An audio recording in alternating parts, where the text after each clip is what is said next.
Okay, name's Damien. I'm going to be doing your virtual demo on your new Bullet unit. We're going to do the exterior first and then go on to the interior, so it'll be a two-part video. We're going to start in the exterior, so here we go. So right off the bat, you have a powered tongue jack, on off for utility light right here, extend, retract.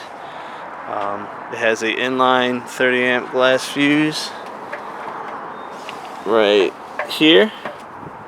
Standard automotive fuse, so if you overextend it, underextend it, it'll blow. You replace that fuse, it should get it in working order again.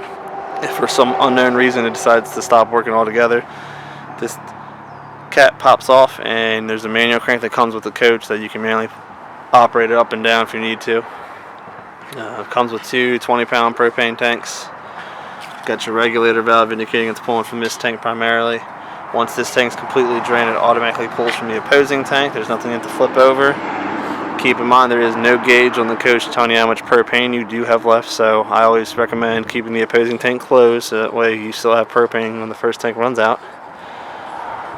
Behind that, you have your deep cycle marine battery strapped down. It charges when you're hooked up to your vehicle. It's charging when it's plugged into shore power.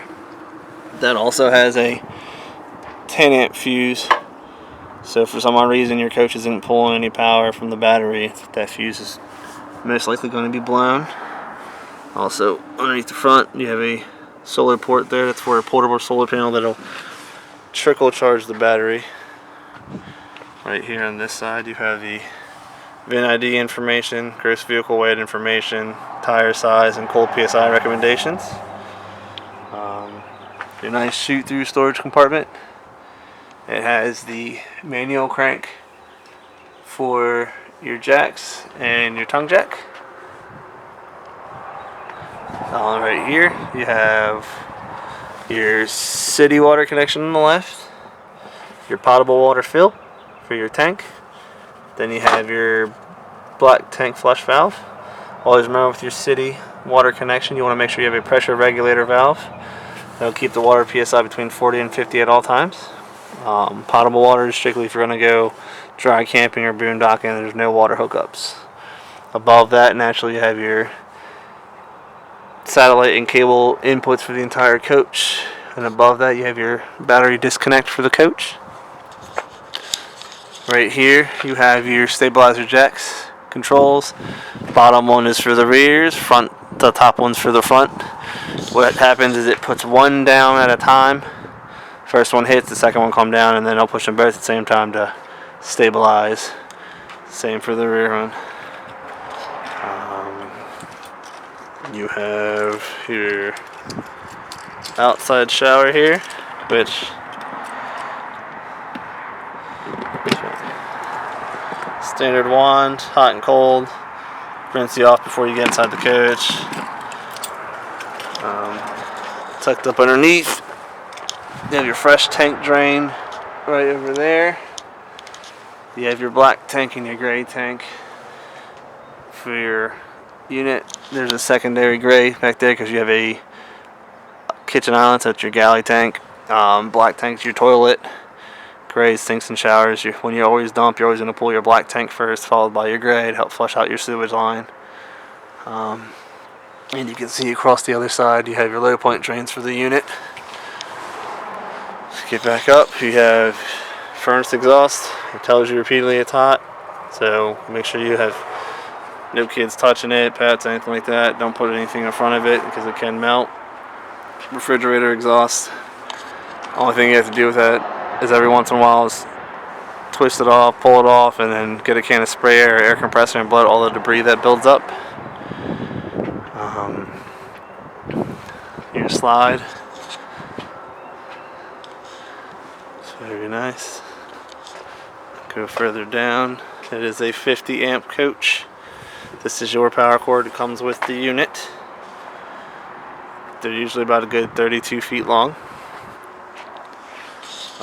Bumper's sole purpose is to house your sewage line or any kind of spare tires or bike mounts. And then your backup camera has been installed, so the monitor will be put into your vehicle, and then as long as you have your running lights on, the the backup camera gets power and the monitor receives the signal. Kitchen side. It's your awning. That's how far out it'll go. It's about 8 feet wide or long. That flap comes down. It pretty much tells you you're about to be fully extended. But down on this left end, there's a sticker. Once you see that white sticker, you are fully extended. You need to stop or you'll overextend the awning and can potentially damage it.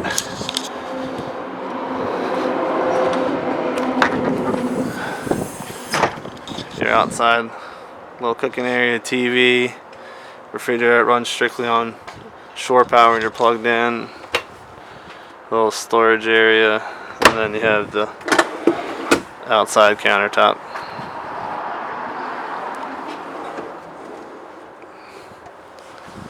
And then on this section you have your standard outside outlet and your water heater that runs off both, I believe, propane and electric.